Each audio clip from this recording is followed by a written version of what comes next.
কুষ্টিয়াতে এখন ওপরওয়ালা বলতে কেউ নাই, ওপরওয়ালা আমি। মুফতি আমির হামজা ভাই কথা বলেছে, এটা না মিডিয়ায় টল শুরু হয়ে গেছে। এই যে মুফতি আমির হামজা ভাই উনি বলতেছে, ছেলেপেলেকে বলতেছে এলাকায় মদের ব্যবসা কে করে, কারা কারা মাদক বিক্রি করে নাম বলো। কয় অনেক বড় বড় মাফিয়া। কয় কিসের বড় মাফিয়া? কুষ্টিয়াতে এখন ওপরওয়ালা বলতে কেউ নাই, ওপরওয়ালা আমি। মুফতি আমির হামজা ভাই কথা বলেছে, এটা না মিডিয়ায় টল শুরু হয়ে গেছে। যে মুফতি আমির হামজা কি বললো, কুষ্টিয়াতে আর কোন ওপরওয়ালা নাই, কুষ্টিয়াতে ওপরওয়ালা বলতে আমি। এখন ওপরওয়ালা আমির হামজা, এটা তারা কি বুঝাইতেছে? আমরা বিভিন্ন মাহফিলে যখন ওয়াজ করতে যাই আমাদেরকে বলে হুজুর রাজনৈতিক কথা বলা যাবে না কেন? কয় ওপরের চাপ আছে। কি আমাদের কানে কানে এসে বলে না? কয় হুজুর উপরের চাপ আছে। এই উপরের চাপ বলতে কি আল্লাহর চাপ, ফেরেশতাদের চাপ না, রাজনৈতিক নেতার চাপ, প্রশাসনিক চাপ।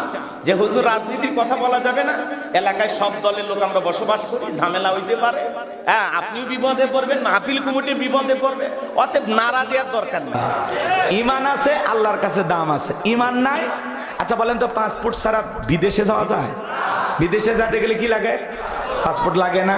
তো ইমান হলো জান্নাতে যাওয়ার পাসপোর্ট। সুবহানাল্লাহ কম।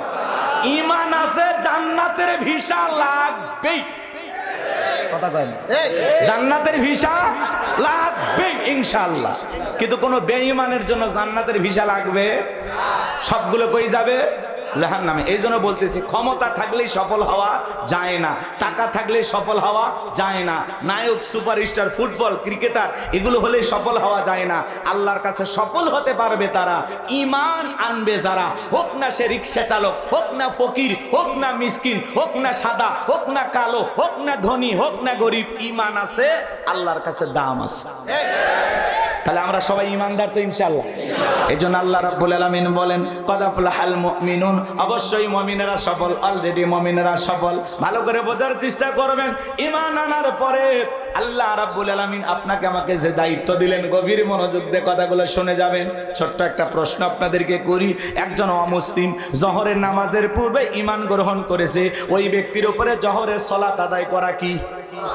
মাশাআল্লাহ, চমৎকার শ্রোতা। গাজীপুরের মানুষ তো খুব চালাক। শ্রোতারা যদি চালাক হয় ওয়াজ করে শান্তি পাওয়া যায়। কইতে কলিকাতা বুঝে নেয়, কথা বলেন ঠিক কিনা? তাহলে ঈমান আনার পরেই মুমিন জীবনের সবচেয়ে গুরুত্বপূর্ণ ইবাদতের নাম হলো নামাজ। জোরে বলেন কি? আল্লাহ পাক যখন মুমিনদের 7টি গুণাবলী, 7টি কোয়ালিটি নিয়ে আলোচনা শুরু করলেন, 1 নাম্বার আল্লাহ তাআলা সালাত দিয়ে শুরু করেছেন। বলেন আল্লাহু আকবার। যুবক যারা আছো নিরাশ হয় না, তোমরা যুবক আমিও যুবক, তোমাদের মনের দুঃখটাকে আমি বুঝি। তোমাদের জন্য স্পেশাল আলোচনা মাথার মেমোরিতে সেভ করা আছে, সময় মতো ডাউনলোড দিয়ে শোনায় দেবো ইনশাআল্লাহ। মা বোন যারা শুনতেছেন, মা আপনারা একেবারে নিরাশ হবেন না, আপনাদের জন্য স্পেশাল কিছু আলোচনা হবে ইনশাআল্লাহ। কষ্ট হচ্ছে? তাহলে একটু সময় দেওয়া দরকার আছে না নাই? যুবকদের জন্য স্পেশাল কিছু আলোচনা হবে।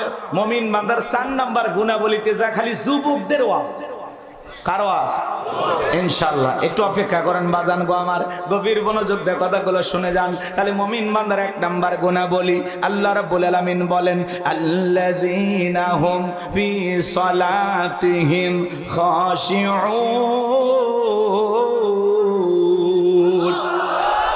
মুমিন বান্দার 1 নাম্বার গুণাবলী, যারা নিজেদের সালাত বিনয়ের সহিত, নম্রতার সহিত, আল্লাহর ভয় নিয়ে আদায় করে। সালাত আদায় করতে হবে কার ভয়ে? ইয়া আইয়ুহাল্লাযীনা আমানুত্তাকুল্লাহ, হে ঈমানদারগণ আমি আল্লাহকে ভয় করো, হাক্কা তুকাতিহি, ভয় করার মতো ভয় করো। আপনি আমি যখন সালাত আদায় করার জন্য মসজিদে দাঁড়িয়ে যাব, মসজিদের ভিতরে যখন নামাজে দাঁড়িয়ে যাব, অন্তরের ভিতরে সুচিন্তা, দুশ্চিন্তা, বিবির কথা, সংসারের কথা, ব্যবসা বাণিজ্যের কথা, দুনিয়াবি কোনো চিন্তা ভাবনা মনের মধ্যে রাখা যাবে না।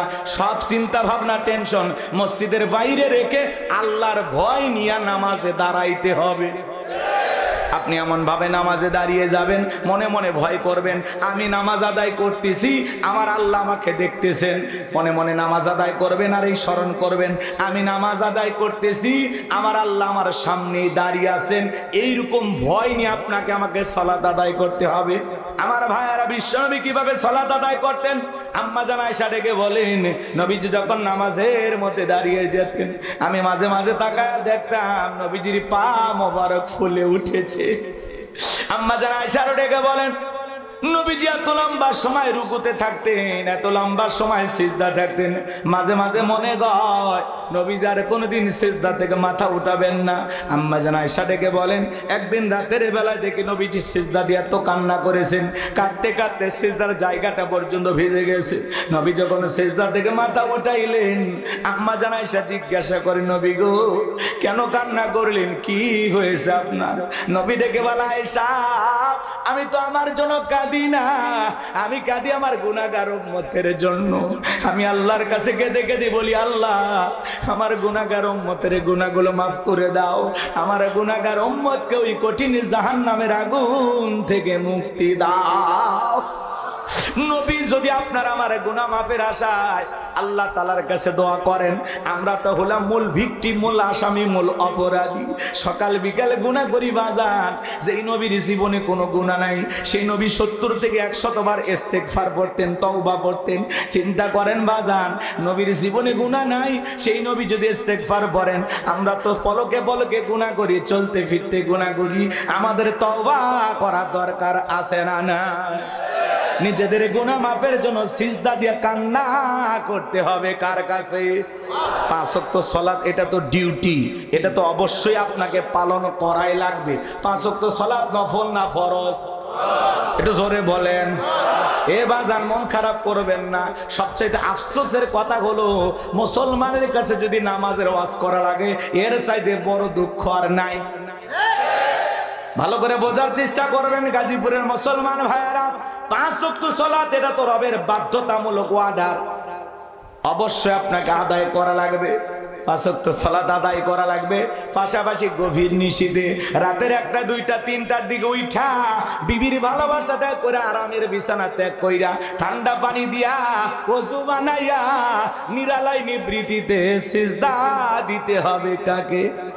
আল্লাহ রাব্বুল আলামিন বলেন, ওয়াল্লাযীনা ইয়াবিতুনা লিরাব্বিহিম সুজদাও ওয়া কিয়ামা।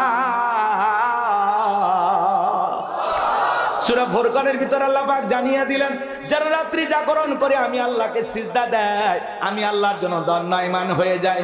গভীর নিশীথে দুনিয়ার অফিস আদালত বন্ধ, আরামের বিছানা ত্যাগ কইরা, বিবির ভালোবাসা ত্যাগ কইরা আপনি নিরালায় একা একা যাই নামাজে দাঁড়ায় গেছেন। এই নামাজ দুনিয়ার কাউকে দেখানোর জন্য নয়, এই নামাজ হলো একমাত্র আল্লাহর সন্তুষ্টি অর্জনের জন্য। এই নামাজ হলো একমাত্র আল্লাহকে খুশি করার জন্য। কথা বলেন ঠিক কিনা?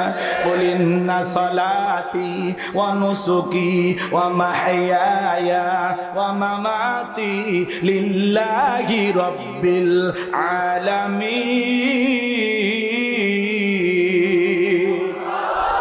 সূরা আনআম আয়াত নাম্বার 162 আল্লাহ রাব্বুল আলামিন জানিয়ে দিলেন, নবীজি আপনি বলুন, আমার নামাজ, আমার কুরবানি, আমার জীবন, আমার মরণ লিল্লাহি রাব্বিল আলামিন, আসমান জমিনের প্রতিপালকের জন্য। তাহলে মুমিন জীবনের সব ইবাদত হবে কার জন্য? গভীর নিশীথে কোন বান্দা যদি তাহাজ্জুদের দায় নামাজে দাঁড়ায় যায়, আপনি যখন সিজদায় গিয়ে ফিসফিস করে আল্লাহর কাছে যা বলবেন, আপনার ওই সিজদায় গিয়ে ফিসফিস করা আওয়াজ আল্লাহ পাক আরশে আজিমে বৈশা শুনতে পায়। যারা গভীর নিশীথে তাহাজ্জুদের সালাত আদায় করে এরা আল্লাহর প্রিয় হতে পারে। যারা তাহাজ্জুদের সালাত আদায় করে এরা আল্লাহর কাছে চাইতে দেরি, আল্লাহ এদেরকে দিতে দেরি করবে না। কথা বলেন ঠিক কি না? তাহলে আল্লাহর প্রিয় যারা, তারা তাহাজ্জুদের জায়নামাজে চোখের পানি ছেড়ে দিয়ে আল্লাহর কাছে কান্না করবে, জাহান্নাম থেকে বাঁচার জন্য আল্লাহর কাছে দোয়া করবে। আমার ভাইয়েরা, রিজিক আল্লাহর কাছে চাইতে হবে।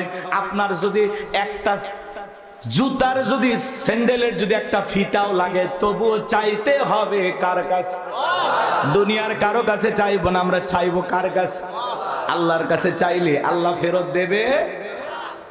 আল্লাহর কাছে কেউ চাইয়া খালি হাতে ফিরে আসতে পারে? অবশ্যই আল্লাহ তার বান্দাকে দেবেন। এজন্য বাজান গো আমার, এমন একজন আল্লাহ পেয়েছি, এমন এক আল্লাহ পেয়েছি বাজান গো আমার। পৃথিবীতে অপরাধী খোঁজা হয় শাস্তি দেওয়ার জন্য, কিন্তু আমার আল্লাহ এত দয়া, এত মায়া, আল্লাহ তার অপরাধী গুনাহগার বান্দাকে ডাক দিয়ে খোঁজে তাকে মাফ করে দেওয়ার জন্য। বান্দা গুনাহ করেছে, তওবা করে ফিরে আসলে খুশি হয় কে? আর একটু জোরে বলেন কি?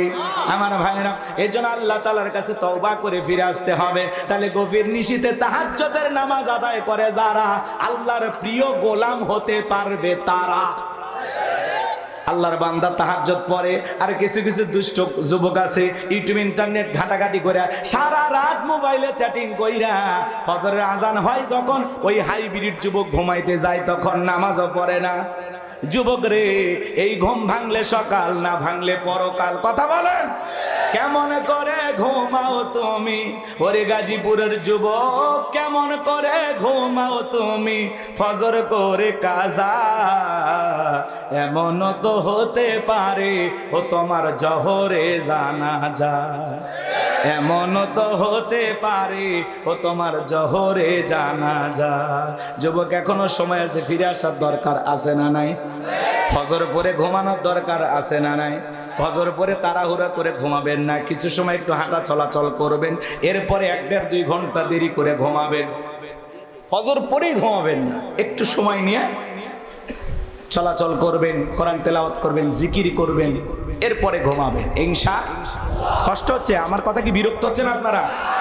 তাহলে মুমিন বান্দার 1 নাম্বার গুণাবলী, আল্লাযীনা হুম ফি সলাতিহিম খাশিউন, যারা নিজেদের সালাত বিনয়ের সহিত, নম্রতার সহিত আল্লাহর ভয় নিয়ে আদায় করে। নামাজের মতো আদায় করা লাগবে বাজান গো আমার। নামাজ যেমন তেমন আদায় করলে হবে না।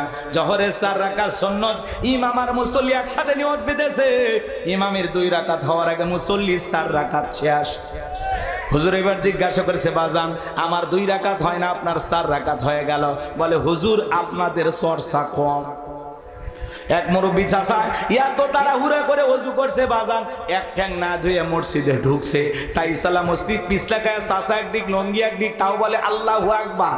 মানুষ বলে, চাচা আগে লঙ্গি ঠিক করেন, কয় না আগে জামাত ধরি। এরকম লোক আছে না নাই? নামাজের ব্যাপারে তাড়াহুড়ো করে, 2 রাকাত নামাজ 2 মিনিটে শেষ। 4G 5G গতির নামাজি আছে না নাই? বিশেষ করে যখন রমাদান আসে, এই রমজান মাসে যখন তারাবির নামাজ পড়ে 20 রাকাত 16 মিনিটেই শেষ। আছে না না? এরা খালি মাস এদিক খেয়াল করেন, তারাবি পড়ার সময় খালি আলহামদু এটা বোঝা যায়, আর শেষে দলিন বোঝা যায়। মাঝখানে কি যে ভূমিকম্প হয়েছে, নেপালের ভূমিকম্প ফেল। এরকম হুজুর আছে না নাই? এটা নামাজ না তামাশা।